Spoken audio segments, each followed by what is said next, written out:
Hello, Neil. Hey, Mike. How are you doing? Not too shabby, sir. Yourself? Not too bad. I got to be honest with you. We have another Mike who works here. I totally stole this interview from him because I'm really psyched to do this. Word up, dude. Word up. Word to your Try mother. not to be too much of an ass. I'll do the same, but I've made a career out of it, so I don't know if Nice. I can. I don't know if I can make that work. All right, you're my people. Sweet. All right, here we go.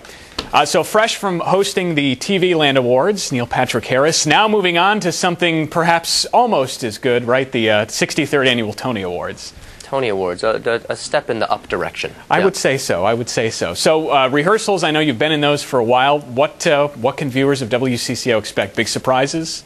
Not a lot of surprises. They're going to do a really amazing opening number to try and get viewers engaged.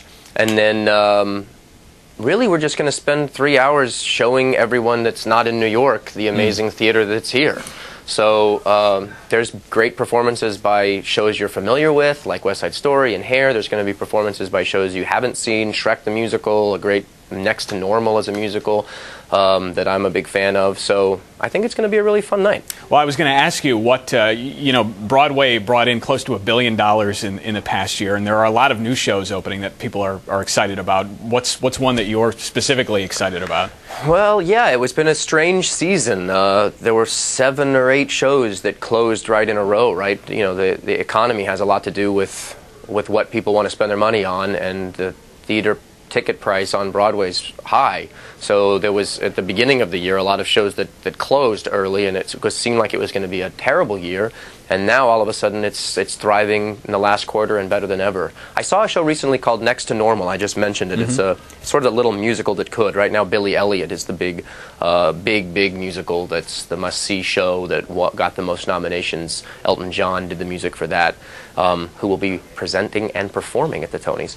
But Next to Normal is like this small little musical about a family with a mother with some mental illness problems. That's kind of the antithesis of the big musical. And I can't get the songs out of my head. And I hope it maybe surprises everyone and wins an award or 3. Well, so in your 14 seconds of free time that you have every year, is that a show that if somebody came to you and said, Neil, we want you in this show, would that be at the top of your list? Oh, I wish there was a part for me in it.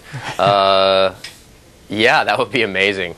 The thing is, it's such incredible discipline, and the people that commit to doing a Broadway show are committing to doing 6, 8, 9, 18 months of the same thing over and over, at the highest level that they know how, giving 100% 8 times a week.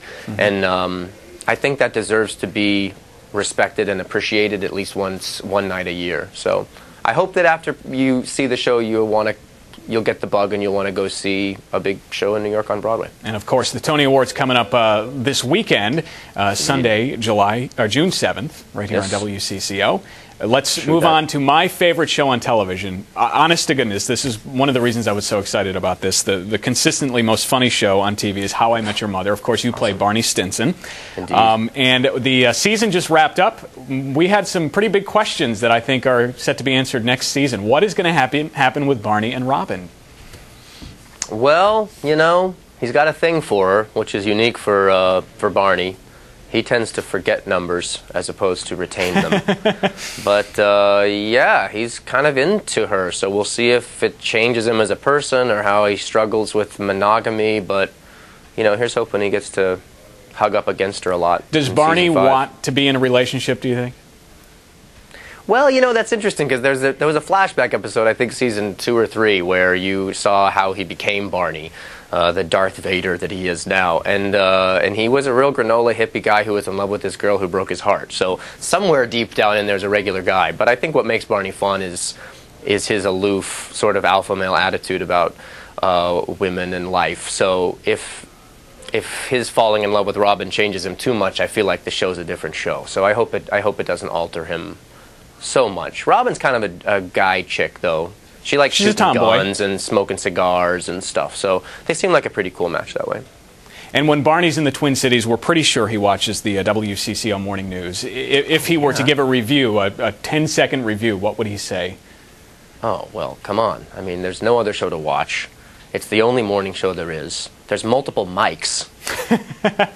And it's Legend, wait for it. It's Legend, wait for it, morning show. Oh, wait a minute. Okay. Wait. Weird. that doesn't have the same, no. Neil Patrick Harris, thanks so much for your time. Watch Neil coming up this weekend, Sunday night, on the 63rd Annual Tony Awards. Please do. Thanks.